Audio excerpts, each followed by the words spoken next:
번째, 보장 범위 자체가 좁고 대체 가능한 담보가 있을 경우. 두 번째, 발생률이 극히 낮아 청구 가능성이 희박한 경우. 세 번째, 보장 금액에 비해 보험료가 비싼 경우입니다.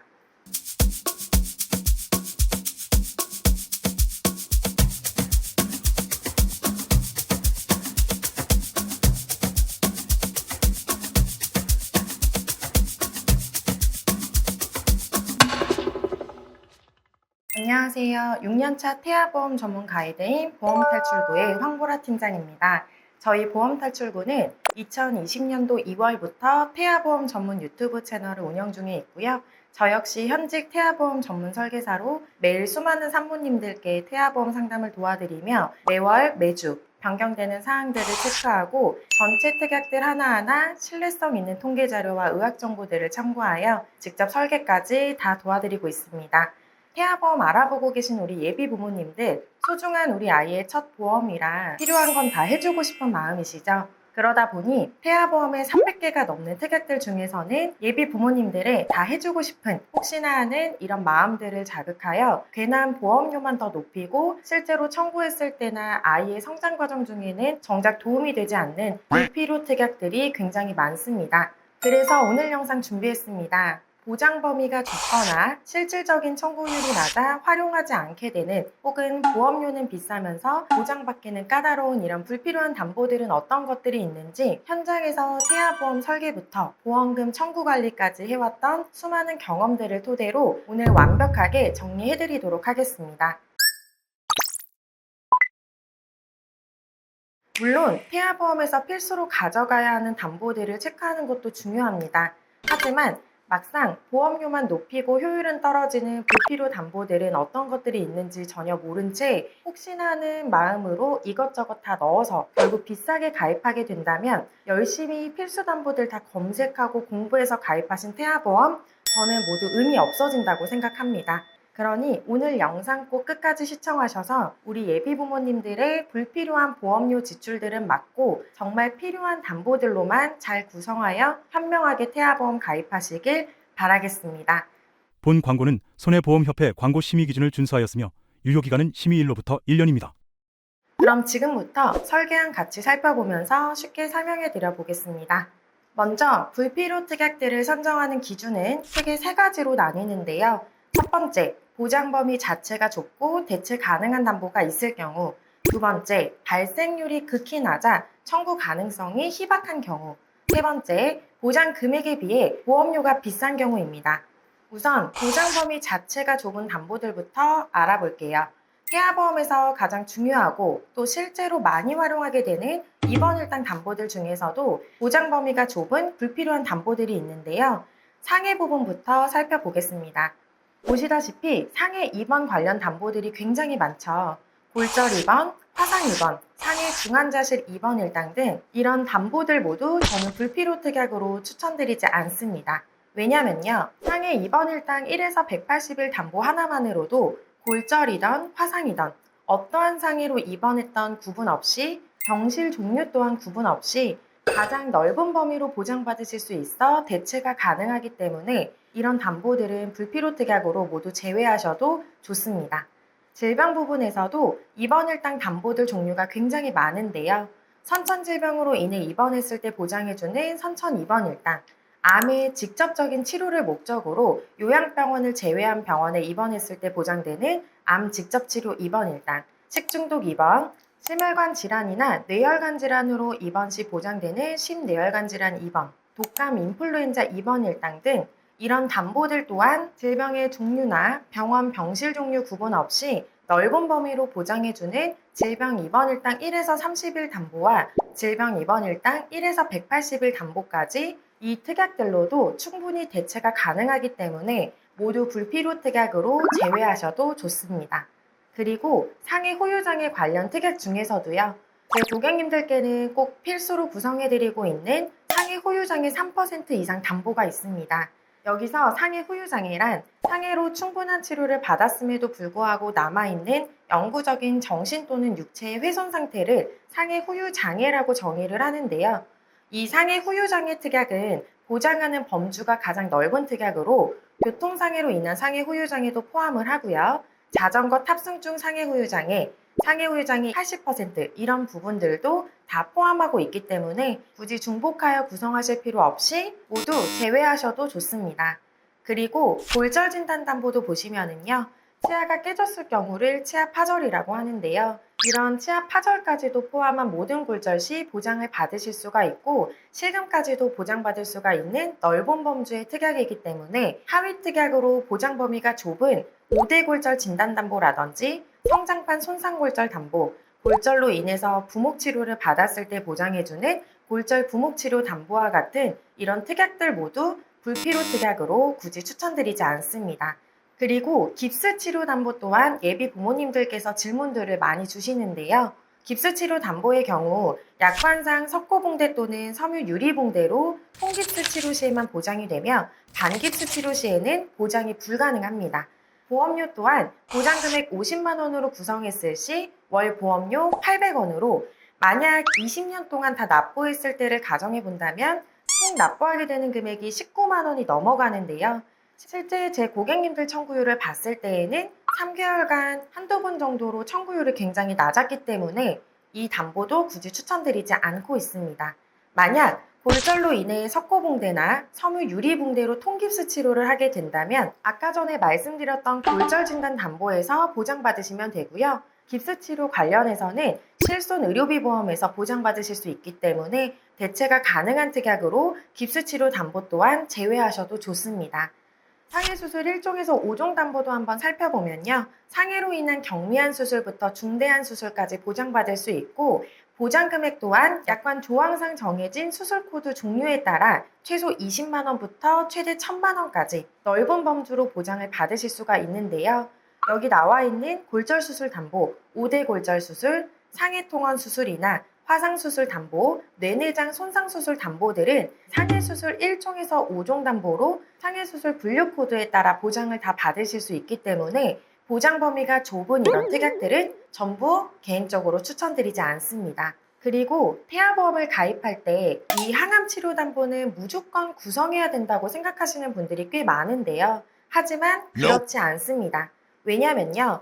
항암치료라고 하면 암의 진단을 받고 암 수술이나 항암 방사선, 항암 약물 치료, 그리고 카티항암, 표적항암, 양성자, 세기조절, 중입자 방사선 치료 등등 또 여러 가지 항암 치료들과 같이 세부적으로 나뉘게 되는데요. 저희 태아보험 설계안에선 0세부터 14세까지 발병률이 가장 높은 암인 백혈병이나 비호지킨 림프종, 중추신경계에 생기는 암과 같은 이런 소아암으로 진단 시 1억 8천만 원으로 암 진단비가 충분히 넉넉하게 확보가 되어 있기 때문에 굳이 암 진단 후에 시행하는 항암 치료들과 관련된 담보들은 불필요 특약이므로 구성하실 필요가 없습니다. 그리고 발생률이 현저히 떨어져 청구 확률이 낮은 특약 또한 불필요 특약으로 구성할 필요 없다고 말씀드렸었는데요. 구체적으로 한번 살펴보면요. 현재 인슐린 의존 당뇨병 진단담보라는 게 있습니다.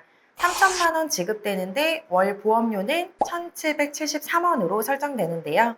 보험료는 보장받는 금액 대비 저렴하다고 느껴지실 수 있지만 추천드리지 않는 이유를 알려드릴게요. 일단 이 인슐린 의존성 당뇨병이란 뭐냐면요. 선천 당뇨라고도 하고 1형 당뇨라고도 합니다. 췌장에서 인슐린이 만들어지지 않아서 당뇨병이 생기는 경우를 1형 당뇨, 즉 인슐린 의존성 당뇨라고 하는데요. 1형 당뇨는 2형 당뇨병에 비해 아주 적은 정도라고 합니다. 지금 통계표에 나와 있듯이 당뇨 발생률이 점점 낮아지는 걸 볼 수 있죠. 그렇기 때문에 굳이 가족력이 있으신 분들이 아니라면 불필요 특약으로 구성하지 않는 것을 추천드립니다. 마지막으로 보장 금액은 적은데 보험료는 비싼 불필요 특약들도 구체적으로 함께 살펴보겠습니다. 우선 이 성조숙증 진단담보를 보시면 성조숙증으로 진단 시 10만 원이 지급되는데 보험료는 9원입니다. 이 담보의 경우 보험료는 보장이 시작되는 5살 시점부터 납입하면 되는 담보인데요. 보장받는 금액 대비 보험료는 비교적 저렴한 편이라고 생각이 드실 수 있겠지만 성조숙증으로 약물치료 등을 받을 때마다 보장 금액이 계속 지급되는 것이 아닌 최초 1회 한도로 딱 한 번만 지급되고 종료되는 담보이며 보장 시작은 5살부터 시작해서 10살까지만 보장해주는 담보로 보장 기간 또한 짧습니다. 사실 보장 금액 10만 원을 못 받는다고 해서 경제적인 리스크가 큰 것도 아니고요.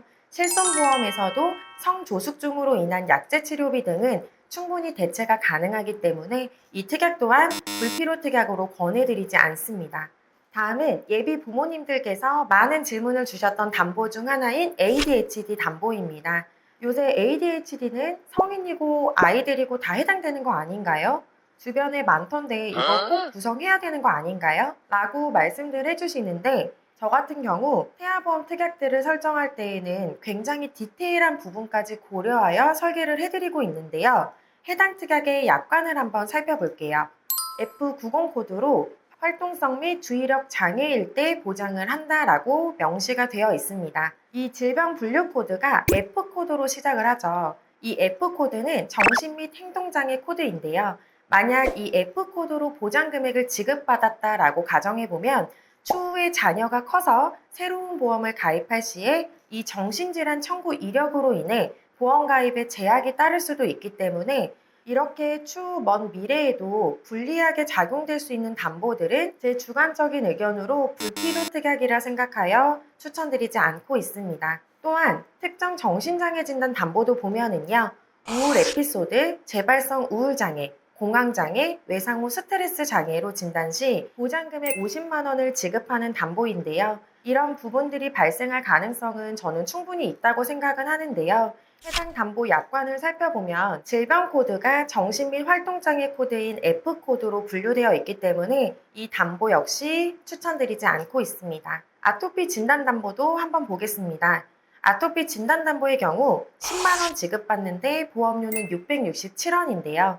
최초 1회 한도로 한 번 지급되는 담보인데 보험료 대비 보장받는 금액이 적고 실손 의료비 보험에서 아토피로 인한 약제 치료비 등을 보장받을 수 있어 대체도 가능한 담보이기 때문에 굳이 구성하실 필요 없습니다. 다음 중증 아토피 진단 담보 또한 100만 원 지급받는데 보험료가 굉장히 높습니다. 월 5,010원으로 나와 있는데요. 중증 아토피는 OSI 점수가 40점 이상인 경우를 중증 아토피로 정의를 하고 있습니다. 우리 아가들이 OSI 점수가 40점을 넘는 중증 아토피로 진단받을 확률은 저는 적다고 생각하고 보장 금액 대비 보험료도 높은 편이기 때문에 불필요 특약으로 구분하여 추천드리지 않습니다. 다음 부정교합 치료 담보 보시면은요. 보장 금액 200만 원 지급하는데 보험료 3,633원 이렇게 설정이 되어 있는데요. 이 담보의 경우 6살부터 보장되며 6살이 되는 시점부터 보험료를 납부하는 담보입니다. 약관을 한번 살펴보면요. 이 앵글C 등급 2급 또는 3급으로 진단을 받고 치료를 받아야지만 보장을 해주는데요. 2급은 하악 대구치, 아래 어금니가 상악 대구치, 윗 어금니에 비해서 앞면에서 후방 쪽으로 치우쳐 있는 경우, 3급은 아래 어금니가 윗 어금니에 비해서 앞면의 전방으로 치우쳐져 있는 경우, 이런 경우 보장을 받으실 수가 있는 담보인데요. 이처럼 분류표에 정의해 놓은 등급으로 진단을 받아야 되니 생각보다 심한 부정교합의 경우에만 보장을 받으실 수 있다라고 생각해 주시면 되고요. 단순 미용 목적의 치료의 경우에는 보장해주지 않기 때문에 불필요 특약으로 추천드리지 않습니다. 독감 치료 담보도 한번 살펴볼게요. 독감은 아이들부터 성인까지 주변에서 흔하게 접할 수 있는 질환이다 보니 원하시는 분들도 많고 당연히 필요하지 않을까라고 생각되실 수 있는데요. 독감 항바이러스제 치료 담보를 한번 보시면 독감으로 진단만 받아도 보장되는 게 아닌 독감 진단을 받고 항바이러스제를 처방받은 경우에만 20만 원을 연간 1회 한도로 보장해주며 납입보험료는 월 6,006원으로 보장금액 대비 보험료 또한 굉장히 높은 편입니다. 근데 이게 끝이 아닌데요. 보시다시피 갱신형 담보로 되어 있기 때문에 10년 만기 시점 이후 갱신되는 보험료로 계속 납부를 해야지만 10년 만기 이후에도 보장을 받으실 수가 있습니다. 그렇기 때문에 보장받는 금액 대비 보험료가 높고 만약 갱신 시점에 보험료가 더 오른다고 가정한다면 당연히 부담은 더 커질 수밖에 없겠죠. 독감 담보는 제외하시길 강력히 추천드립니다.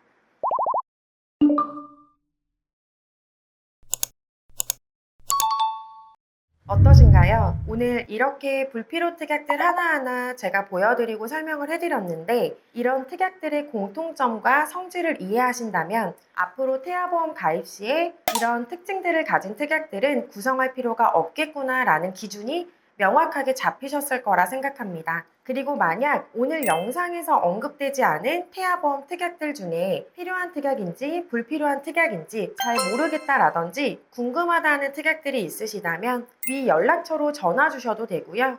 아래 더보기 버튼 누르시면 클릭 한 번으로 바로 문의하실 수 있는 카카오톡 채널 링크와 번호까지 한 번 더 기재해 놓았으니까요.